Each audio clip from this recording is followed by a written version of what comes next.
Alright, what is going on? My name is Sean. This is my 1994 Jeep Wrangler. So I'm going to be doing a little restoration project on this. I'm not going to go full bore and do it completely, but I'm just going to be fixing it up. It hasn't run in about three and a half years, so it needs a lot of work. I just started changing out the brake lines. Look over here.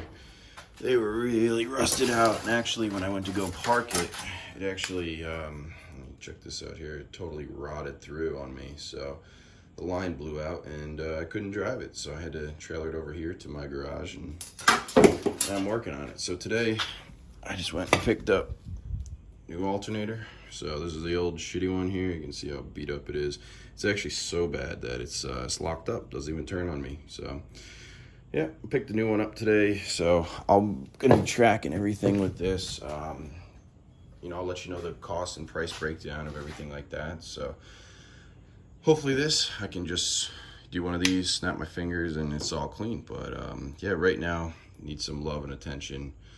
There's a lot of different stuff, that was wrong with it for a while. Like, you can see the fan shroud was so beaten up and things like that because the transmission mount was bad and throwing everything out of whack. And it was so bad that I didn't even realize the U-joint blew out on the drive shaft, on the rear drive shaft there.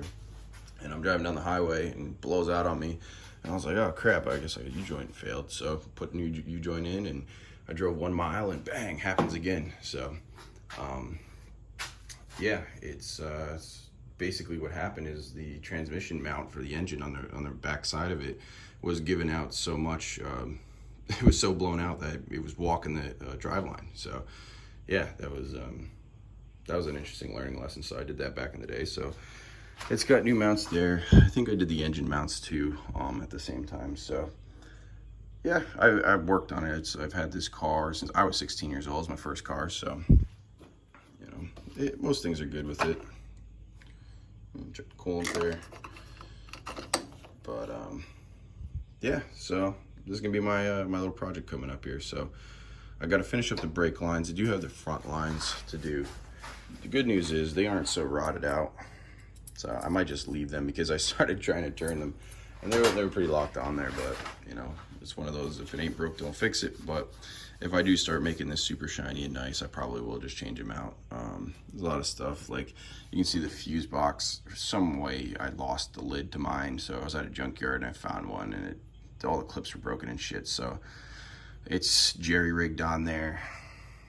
Yeah, it's in a sad, sorry shape. So we're gonna work on it. We're gonna fix it up, and it's gonna be nice. And yeah, so follow along. Thank you.